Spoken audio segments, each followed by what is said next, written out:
Joseph Parker faced Antony Joshua. I remember to the leader part of that fight. Joseph Parker and his team were trying to get clout and trying to cause some kind of friction and some issues where they kept referring to Joshua being a glass-jawed fighter. They said he was a glass-jawed fighter. They made videos. They talked about sparring rumours. There was always rumours that Joshua got knocked out in sparring, but it really got pushed in the media when he fought Joseph Parker because he kept mentioning, Coley dropped him. We had Daniel Dubois dropped him. We had been dropped in the amateurs. He was dropped in sparring a lot of times. Obviously, he had to fight a Klitschko and got put on the ground. He's been hurt by Dillian White. This guy has a glass jaw, and compared to us, we got an iron jaw. Joseph Parker has never been dropped, amateur or pro. That's what Higgins was always singing.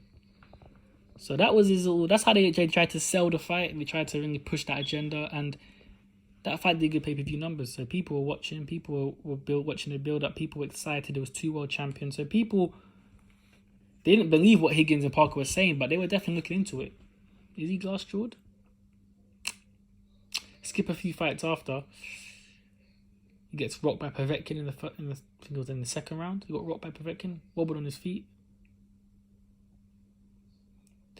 And then he got obliterated. Forget what I just said, guys. He got destroyed by Andy Ruiz in the first fight.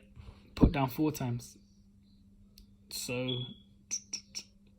can we now question, does Antony Joshua have a glass chin? Well, first of all, what do you define as a glass chin? Do you define getting wobbled and rocked as a glass chin? Or do you define getting put on the canvas as a glass chin? Because guys with iron jaws have taken knees just because they need to clear their mind. So do you, if you touch the canvas, have a glass chin? What if you've gone 11 rounds taking a beating, showing that you've got an iron jaw, and in the last round you take a knee to recover and you still win the fight? Would you say that fighter still has a glass chin? Well, I feel like a lot of people are going to say, well, the best example to show is Amir Khan. He has a glass chin. Okay. So, then having a glass chin is getting rocked, wobbled, hurt very easily is having a glass chin. That's what I'm going to define it. Because getting knocked down, I wouldn't just say you have a glass chin, because there's guys out there that say Fury has a great chin, and Fury's been knocked down by one, Neville Pajkic. Do your research. Neville Pajkic, you can check his record on BoxRec. He ain't no puncher. He was lower than a journeyman. He's just a fat, out of shape guy who fought Fury and they went life and death and dropped Fury for the first time in his career. Steve Cunningham is feather-fisted. Steve Cunningham is a cruiserweight. But hear this, guys. Steve Cunningham wasn't even a puncher at cruiserweight. But to be fair, he if you see the punch that he dropped Fury with, he put everything into that punch. And he was swinging from the ropes all the way to Fury's. That was a long punch. But to be fair, he's not the biggest puncher. But he put Fury down heavy. Fury went down twice against Deontay Wilder. Arguably the biggest puncher in heavyweight boxing, even in maybe history. Twice. But I know boxing fans would never say Fury has a glass chin. So it's more than just getting dropped. It's about your recovery. It's about your resilience. It's about how your legs look. It's about your recovery as well as getting dropped. Right? Antony Joshua has shown poor recovery skills. A lot. For me, a glass chin is you can't take a punch. Not really. A glass chin for me is you can't really take a punch. Whether the guy's a puncher or not, you can't take a punch. Your whole thing is you've got to be really defensively minded. And if you get tagged with anything clean, you're going to wobble or get dropped. That's what I define as a glass chin. Because glass, if it gets pushed, gone. If you get punched, that fighter's, you know what I'm saying, gets hurt. And I wouldn't go far to say Antony just has a glass chin, because one, we've got to evaluate each fight and each situation before you just label a fighter with a glass chin. Amir Khan has been rocked, hurt and dropped by guys that can't punch and are not punchers. He's also been knocked out cold. He's also been wobbled as early as the first round, and he's been on unsteady legs. And Amir Khan has a glass chin, no doubt. I don't get it twisted. There's guys that have glass chins, and they've been pound for pound best fighters. I'll just give you one fighter just on the top of my head. Roy Jones Jr. Roy Jones Jr. in his prime, you could not even land a punch on him. And he wasn't like some kind of defensive wizard. He was just so athletically gifted that he could come in and out. He would just throw punches from crazy angles, and he'll get you out of there. You guys, do your research. It's the heavyweight channel, but Roy Jones Jr., he beat a heavyweight. And he was a middleweight. So that's why I'm mentioning Roy Jones Jr. on this channel. Watch Roy Jones Jr. Excellent fighter in his prime. But when he started to slow down and he started to lose his athleticism and not be as elusive, he started to get clipped when he wasn't getting clipped before. And then he was getting dropped and knocked out so many times. Hence why he probably had a glass jaw his whole career. But in his early stages and when he was in his prime, because his defense was so perfect, he wasn't getting hit. I'll give you one other fighter quickly before we continue. Vladimir Klitschko, early in his career, I would say I wouldn't say a glass chin, but a very poor chin.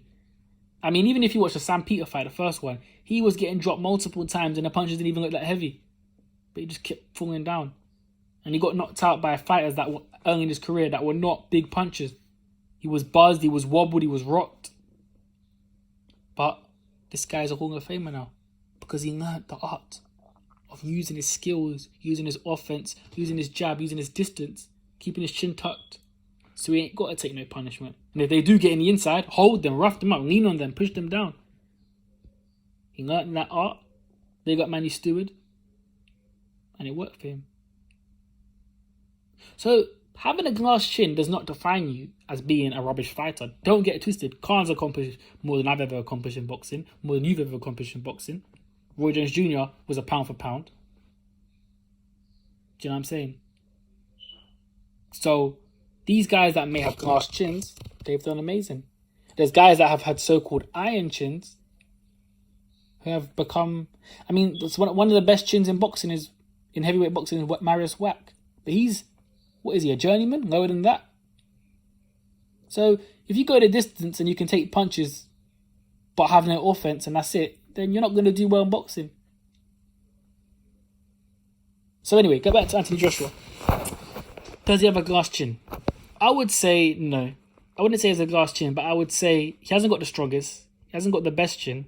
And out of the elite, you know, we have to question Wilder's opposition to test his chin, to be fair. But compared to Fury has definitely got better recovery. But it's heavyweight boxing. Anyone can get hurt. I mean, haven't all of them been down? Been hurt? All of them have. Fury, I just mentioned all his knockdowns. Wilder got knocked down by a journeyman early in his career. They tried to hide it. Al Heyman, they tried to hide the footage. You got knocked down by a journeyman. This is in the pros. I know he got knocked down in the amateurs, but in the pros he got knocked by a journeyman. He won the fight, but he got knocked down. And obviously, he got put down a couple of times against Fury, twice. They say he recovered from Ortiz, but how powerful is Ortiz though? At that age anyway. So Wilder's been hurt multiple times. Joshua's been hurt. White's been hurt. White's been hurt multiple times. Was hurt again. I mean, he took a hell of a lot of shots against AJ, to give him credit, but he got stopped. Got hurt against Hellenius, who rocked him. Got hurt against Chisora in the first fight. I mean, I don't know how hurt he was, but to the viewers, he was taking a hell of a lot of shots. Got put down by Parker in the 12th round. But to be fair, before the 12th round, and I'd say before the 11th, from 1 to 10, he was walking through Parker, really, to be honest. But how powerful is Parker? You've got to question that as well. But he's been dropped by Parker. Took a knee. But got put down by Rivas. Although, watching that knockdown back, that didn't look like a slip. So, I would say Dillian Whyte's got probably one of the better chins in the heavyweight division. In terms of the top 5 guys, he's probably got one of the better chins, him and Fury. You know. But AJ, for me, he just seems to just get buzzed in a lot of his fights. And because he's got such a great offense, we don't see it. But when you've got somebody that can take your offense, then we've got to see your chin. And we saw that with Andy Ruiz. Andy Ruiz could take Joshua's punch, especially in the first fight. And even in the second fight, really. So when Joshua mounted an offense on him and he got back up and he was like, yeah, cool, let's go for it. And they stood in the pocket and traded. Joshua didn't land a few shots. He landed a straight right hand straight as soon as Ruiz got back up. Ruiz took it like it was nothing. He ate it. And then when Ruiz for his offense, Joshua buzzed. Got on the ropes, buzzed again, dropped down again. 7th round again, buzzed again. Took a knee again, and he just kept getting buzzed. And he got stopped on his feet. So, back to the question, does Antony Joshua have a glass chin? I wouldn't say he has a glass chin, but he hasn't got the strongest, and I would say that he is vulnerable. And if he doesn't work on his recovery, he will end up having a glass chin, because if you can't recover, and the guy got fast hands and he's a good finisher, he will hurt you and he will stop you. And the more you get stopped, the more your chin becomes glass. I'll tell you that for sure. I'll tell you that. Dominic Brazil's never going to be the same after he got knocked out by Joshua. After he got knocked out by Deontay, he ain't going to be the same. He can't take the punishment like he used to take punishment. No. Spilka, we saw what happened to him when he got knocked out by Wilder. He weren't the same. Even Dillian White, he took a hell of a lot of shots against Antony Joshua, but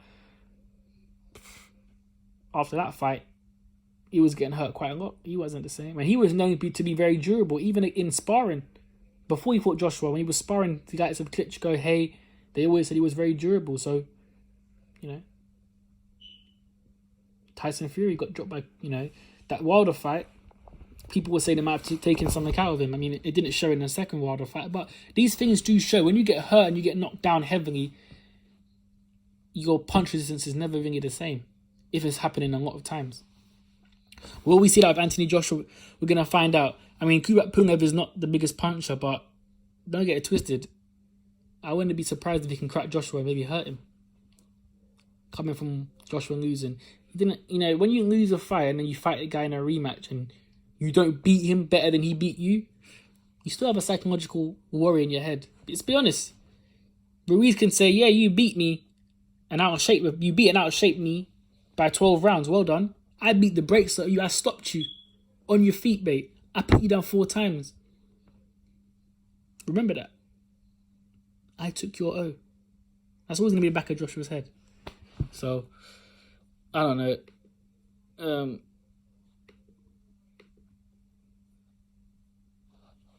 Let me know what you guys think. Does Antony Joshua have a glass chin?